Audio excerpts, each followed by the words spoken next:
Yang mahal itu gengsinya, gaya hidupnya. Hello guys, welcome back to Dr. Desi Channel. Video kali ini saya akan mengangkat sebuah topik tentang mitos atau fakta seputar dokter. Tapi sebelum saya ceritain mitos atau faktanya, teman-teman boleh subscribe dulu channel di bawah ini supaya channel ini dapat semakin membangun dan memberikan wawasan bagi teman-teman sekalian. Ditunggu ya. Dari 5, 4, 3, 2, 1. Check this out. Mitos pertama, kuliah kedokteran mahal. Siapa bilang? Itu mitos. Kenapa sih bisa mitos? Karena nggak semua kuliah kedokteran itu mahal. Tahu nggak yang murahnya di mana? Kalau teman-teman masuk di perguruan tinggi negeri lewat seleksi nasional, atau kalau waktu zaman saya sih seleksi nasional masuk perguruan tinggi negeri atau SNMPTN. Waktu zaman adik saya ada namanya SBMPTN. Nah, kalau masuk di negeri lewat jalur itu, teman-teman bakal dapat uang kuliah atau hanya membayar uang kuliah yang sudah disubsidi oleh pemerintah. Kayak contohnya saya, waktu saya kuliah kedokteran dulu saya cuma bayar 1 juta per semester. Belum lagi di kampusnya nanti teman-teman ada banyak kesempatan buat dapat namanya beasiswa. Jadi bayangkan, udah uang kuliahnya murah, dapat tambahan beasiswa lagi. Kalau saya kemarin, selain uang kuliah saya 1 juta per semester, saya juga dapat beasiswa. Ada yang dari PPA, ada beasiswa dari Jarum, dan lain sebagainya. Nah, nggak mahal kan? Terus yang katanya mahal itu di mana? Nah, uang kuliah kedokteran tuh mahal kalau teman-teman kuliahnya di swasta. Kenapa? Karena perguruan tinggi swasta itu kan tidak disubsidi oleh pemerintah. Jadi teman-teman harus ngebayar, ada sampai uang pertamanya aja bisa sampai 200 juta, 300 juta. Belum lagi SPP-nya per semester. Jadi ya pasti mahal deh. Kedua, mitos atau fakta kuliah kedokteran itu lama. Jawabannya adalah fakta. Ya, dibandingkan teman-teman dari fakultas lain, jurusan lain, itu kuliah kedokteran itu cukup lama. Kayak contohnya, kayak saya udah masuk ke sistemnya KBK. Nah, itu sistem pakai blok-blok gitu. Nah, jadi untuk kuliah dapat S1 kedokterannya aja itu saya menghabiskan waktu 3,5 tahun. Bisa juga 4 tahun, tapi normalnya sih 3,5 sampai 4 tahun. Belum lagi kita koas. Koas itu yang kita di rumah sakit belajarnya. Nah, di situ akan menghabiskan waktu 1 tahun 10 bulan. Anggaplah 2 tahun. Nah, jadi kurang lebih sekitar 5,5 sampai 6 tahun. Cukup lama kan dibandingkan teman-teman jurusan sebelah yang 3 tahun aja bisa tamat loh. Terus lucunya itu, dulu waktu saya wisuda profesi dokter, nah itu kan kurang lebih 6 tahun, karena saya kan tunggu lulus dulu UKM PPD, yang kalau dulu sih namanya UKDI, Uji Kompetensi Dokter Indonesia. Dan waktu saya wisuda, saya ketemu teman saya yang ternyata juga wisuda. Tapi wisuda apa guys? Wisuda S2. Jadi saya baru lulus dokter, teman aku udah lulus S2 aja gitu. Jadi lama. Yang ketiga, mitos atau fakta gaji dokter itu besar. Dan jawabannya adalah mitos. Nggak semua gaji dokter itu besar.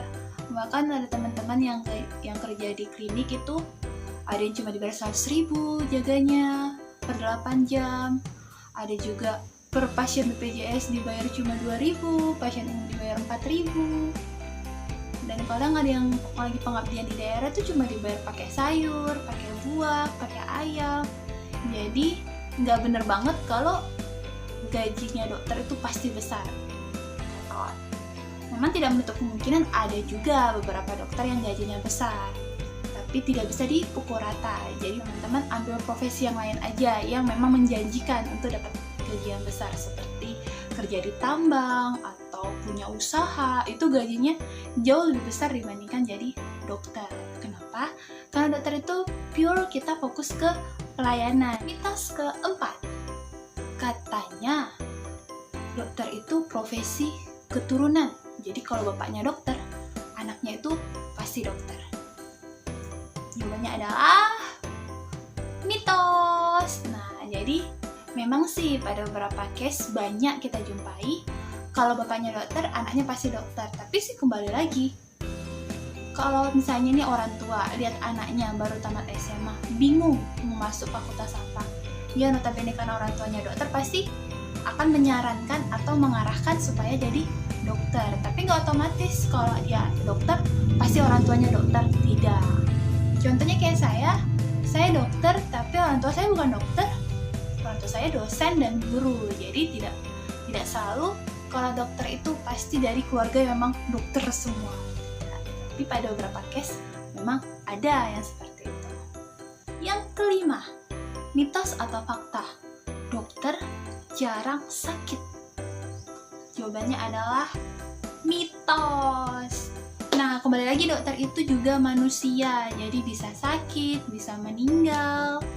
Apalagi di wabah corona ini, dokter juga meninggal loh, bahkan sekarang sudah lebih dari 100. Itu suka sedih, kayak waktu saya pernah sakit dulu, pernah sampai diinfus di rumah sakit, itu saya sering dengar orang bilang, ih dokter juga bisa sakit ya? Oh my god, hello, aku juga manusia, aku bukan dewa. Begitu juga dengan teman-teman sejawatku yang lain. Nah, jadi diharapkan banget buat seluruh masyarakat, hapus deh mindset bahwa dokter itu nggak bisa sakit. Kami juga bisa sakit, apalagi kalau kami kerjanya tuh udah kelelahan, kami kecapean, kami stres, belum lagi kami terpapar sama virus atau bakteri yang kami dapatkan dari pasien-pasien. Jadi wajar banget kalau dokter itu sakit, karena dokter itu bukan dewa. So, udah tahu ya 5 mitos atau fakta seputar dokter. Jadi buat teman-teman yang selama ini takut masuk kedokteran karena nggak punya uang, don't worry, sudah dikasih tahu kan bahwa ternyata masuk ke kedokteran itu nggak semuanya mahal. Dan buat teman-teman yang masih kepikiran jadi dokter itu supaya kaya, aduh deh, jangan dulu ya, coba cari profesi yang lain yang memang benar-benar menjanjikan kamu untuk dapat gaji yang cukup. Dan buat teman-teman yang selama ini minder karena keluargaku nggak ada basicnya dokter, bisa nggak ya jadi dokter? Jangan khawatir, pasti bisa, asal memang niat kita tulus mau jadi dokter untuk melayani masyarakat, pasti dimudahkan kok jalannya. Ingat, profesi dokter itu ada profesi pelayanan. Nah, jadi teman-teman selama niatnya mulus, Tuhan pasti selalu akan kasih jalan. So, that's it. Sekian video saya tentang mitos atau fakta seputar dokter. Buat teman-teman yang punya pertanyaan, punya request mau bahas profesi apa berikutnya, boleh komen di bawah ini. Nanti saya akan coba baca dan saya akan ulas. Dan jangan lupa like dan jangan lupa subscribe. See you di video